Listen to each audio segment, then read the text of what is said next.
ಓಂ ಸಾಯಿರಾಮ್. ಬಾಬಾ ಹೇಳ್ತಾ ಇದ್ದಾರೆ, ಮಗು ಶುಭೋದಯ. ನೋಡು ಕಂದ, ನೀನು ಮಾಡುವಂಥ ಹೆಜ್ಜೆಯಲ್ಲಿ ಮುಳ್ಳು, ಗುಡ್ಡ, ಬೆಟ್ಟ, ಕಲ್ಲು, ಮುಳ್ಳು ಎಲ್ಲವೂ ಬರೋದೆ ಸಹಜವಾಗಿರುವಂಥದ್ದು. ಆದರೆ ಅದನ್ನು ದಾಟಿ ಅದನ್ನು ಮೀರಿ ನಾವು ಏನಾದರೂ ಸಾಧನೆ ಮಾಡಬೇಕೆಂದರೆ ಹೋಗಲೇಬೇಕು. ಆದರೆ ಒಂದು ಮಾತು ತಿಳಿದುಕೋ, ನೀನು ಏನೇ ಮಾಡಿದ್ರು ನಿನ್ನ ಬೆಂಬಲವಾಗಿ ಹಿಂದೆ ಯಾರಾದರೂ ಇರಬೇಕು. ದೈವ ಬಿಟ್ಟು ಬಿಡು, ದೈವ ನಿನ್ನ ಜೊತೆಗಿದೆ, ಅದು ಬೇರೆ ಮಾತು. ಆದರೆ ನಿನ್ನ ಸಂಬಂಧದಲ್ಲಿ ನಿನ್ನ ಜೊತೆಗಾಗಿ ಒಬ್ಬರು ಇದ್ದರೆ ಮಾತ್ರ ಬಲವಾದ ಶಕ್ತಿ.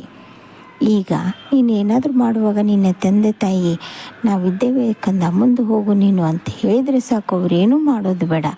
ಆ ಶಕ್ತಿನೇ ನಿನ್ನನ್ನು ಮುಂದೆ ದೂಡಿಕೊಂಡು ಹೋಗುತ್ತದೆ. ಒಂದು ಮಾತಂಕರು ನಿಜ, ನಿನ್ನ ಪಿತೃದೇವತೆಗಳು ಇಂದು ಸಂತೃಪ್ತರಾಗಿದ್ದಾರೆ. ಅವರು ತುಂಬ ಖುಷಿಯಿಂದನೂ ಇದ್ದಾರೆ. ನಿನಗೆ ಆಶೀರ್ವಾದ ಮಾಡಲೆಂದೇ ಪ್ರತಿದಿನವೂ ಮನೆ ಬಾಗಿಲಿಗೆ ಯಾವುದಾದ್ರೂ ಒಂದು ರೂಪದಲ್ಲಿ ಬರ್ತಾನೆ ಇದ್ದಾರೆ. ಹಾಗೆಯೇ ನೋಡು, ಅವರ ಆಶೀರ್ವಾದದಿಂದ ಈಗ ಒಂದು ಅಂಗಡಿಯನ್ನು ಓಪನ್ ಮಾಡ್ತಾ ಇದ್ದೀಯ. 3 ತಿಂಗಳಲ್ಲೇ ಅದು ಯಾವ ಮಟ್ಟಿಗೆ ಬಂದು ನಿಲ್ಲುತ್ತದೆ ನೋಡ್ತಾ ಇರು.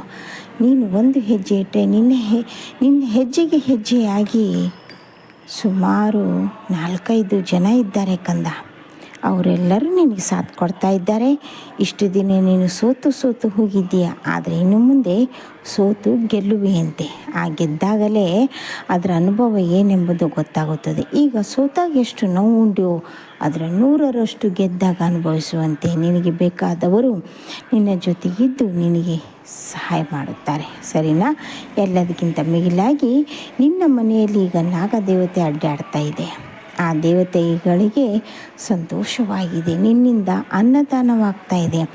ನೀನು ಮನೆಯಲ್ಲಿ ಕೆಲಸ ಮಾಡುವವರು ಹಾಗೆ ಹೋಗಬಾರದೆಂದು ಅವರಿಗೆ ರಾತ್ರಿ ಏನಾದರೂ ಊಟಕ್ಕೆ ಕೊಟ್ಟೆ ಕಳಿಸುತ್ತೆ, ಹಾಗೆ ಕಳಿಸೋದಿಲ್ಲ. ಇದೇ ಅನ್ನದಾನ ನಿನಗೆ ಗೊತ್ತಿಲ್ಲದ ರೀತಿಯಲ್ಲಿ ನಡೀತಾ ಇದೆ. ಹೀಗಿರುವಾಗ ನೀನು ಅನ್ನದಾನ ಅಲ್ಲೇ ಮಾಡಬೇಕು ಇಲ್ಲೇ ಮಾಡಬೇಕು ಅಂತಲ್ಲ, ನಿನ್ನ ಮನೆಯಲ್ಲಿ ಪ್ರತಿದಿನ ನಡೀತಾ ಇದೆ ಅಂದ ಮೇಲೆ ನಿನಗೆ ದೇವತೆಗಳ ಆಶೀರ್ವಾದ ಸಂಪೂರ್ಣವಾಗಿದೆ. ಇಡುವಂಥ ಹೆಜ್ಜೆ ಸ್ಪಷ್ಟವಾಗಿರಲಿ, ನಿಯತ್ತಾಗಿರಲಿ, ಪ್ರಾಮಾಣಿಕವಾಗಿ ಮಾಡ್ತಾ ಇದ್ದೀಯ.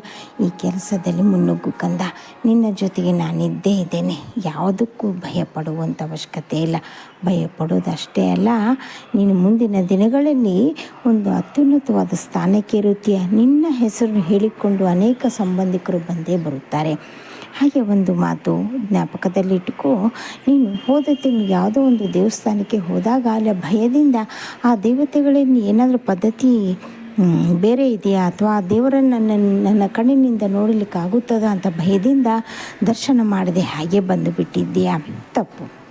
ಯಾವುದೇ ದೇವತೆಗಳಲ್ಲಿ ಆಗಲಿ ಮನುಷ್ಯರ ಮೇಲೆ ಸಿಟ್ಟು ಮಾಡಿಕೊಳ್ಳೋದಿಲ್ಲ.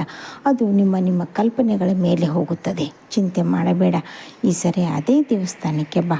ನೀನು ಸಂಪೂರ್ಣವಾದ ಆಶೀರ್ವಾದ ಪಡೆದುಕೊಂಡು ಮುಂದೆ ಹೋಗುವಂತೆ ಚಿಂತೆ ಮಾಡುವಂಥ ಅಗತ್ಯ ಇಲ್ಲ. ಇಂಥ ಅತ್ಯಂತ ಶುಭದಾಯಕವಾದ ದಿನ. ಬೇಗ ಕೆಲಸ ಮಾಡಿ